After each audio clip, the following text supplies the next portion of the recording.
அனைவருக்குமே வணக்கம். சற்று முன் கிடைத்திருக்கக்கூடிய ஒரு மிக மிக முக்கியமான செய்தி ஒன்று வெளியாகியுள்ளது.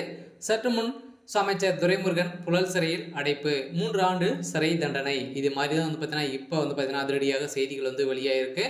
ஸோ நேற்று நடந்த பார்த்தீங்கன்னா சோதனையிலிருந்து அதிரடியாக பார்த்தீங்கன்னா கதிர் ஆனந்துடைய கல்லூரியில் அதிரடியாக ரைடுகள் நடந்தது. ஸோ அதில் சிக்கிய ஆதாரத்தால் பார்த்தீங்கன்னா இப்போ அதிரடியாக அமைச்சர் துரைமுருகன் அவர்கள் பார்த்தீங்கன்னா இப்போ அதிரடியாக கைது செய்யப்பட்ட சம்பவம் தான்.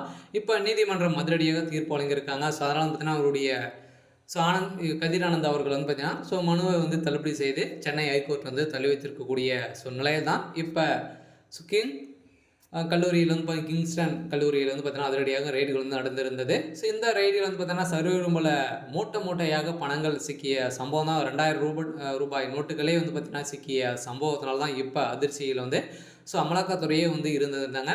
ஸோ இதன் அடிப்படையில் தான் அங்கு சீல் வைக்கப்பட்டு இருந்த நிலையில் அந்த சீலை அகற்ற வேண்டும் அப்படின்ற பார்த்தீங்கன்னா இப்போ மனு தாக்கல் செய்திருந்தாங்க. ஸோ இந்த மனு தாக்கல் பார்த்தீங்கன்னா சென்னை ஹைகோர்ட் பார்த்தீங்கன்னா தள்ளுபடி செய்திருக்கக்கூடிய சூழ்நிலையில் தான் இப்போ அதிரடியாக அமைச்சர் துரைமுருகனுடைய கல்லூரிக்கு இப்போ எக்ஸாம் நடந்துட்டு இருக்கு. இதன் அடிப்படையில் அந்த ரூமுக்கு மட்டுமே சீல் வைத்திருக்காங்க. இதைத் தொடர்ந்து எக்ஸாம் முடிந்தவுடனே கல்லூரிகளுக்கு சீல் வைக்கப்படும் அப்படின்ற மாதிரி தான் நீதிமன்றம் அதிரடியாக தீர்ப்பு வழங்கக்கூடிய சூழ்நிலையில் இப்போ சொந்தமான கிங்ஸ்டன் கல்லூரியில் ரூமுக்கு வைக்கப்பட்ட சீலை அகற்ற கோரி தாக்கல் செய்யப்பட்ட மனுவில் இருந்து பார்த்தீங்கன்னா அதிரடியாக இதற்கு எதிர்ப்புகள் தெரிவித்து வந்திருந்த நிலையில் இப்போ அதிரடியாக அமைச்சர் துரைமுருகன் அவர்கள் பார்த்தீங்கன்னா புழல் சிறையில் அடைக்கப்பட்டு இருக்காரு.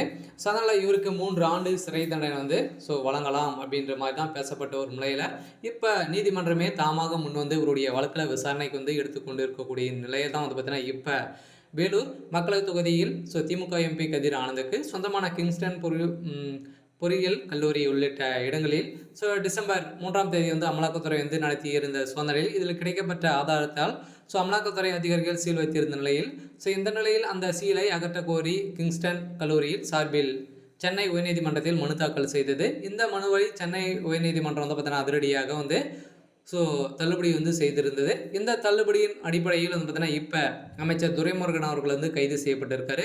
கைது செய்யப்பட்டதுமே ஒரு புலசில் அடைக்கப்பட்டு இருக்கக்கூடிய நிலையில் தான் இப்போ விசாரணை உட்பட்டு இருக்கக்கூடிய நிலையில் இப்போ அவருக்கு 3 ஆண்டு சிறை தண்டனை வழங்க போகிறாங்க. அதனால் பார்த்தீங்கன்னா அமைச்சர் துரைமுருகனும் ஏற்கனவே செந்தில் பாலாஜி அவர்களும் சிக்கி இருக்கக்கூடிய நிலையில் அடுத்ததாக திமுகவுடைய மூத்த அமைச்சராக இருந்தவர் தான் அமைச்சர் துரைமுருகன். இப்போ அவருடைய கதையை முடித்திருக்காங்க.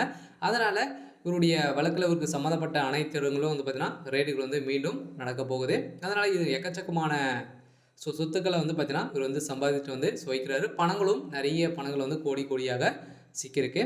சரி, ஓகே. இன்னைக்கான அப்டேட் பார்த்தீங்கன்னா இதுதான். மறக்காமல் நம்மளுடைய சேனலை சப்ஸ்கிரைப் பண்ணிக்கோங்க. தேங்க்யூ.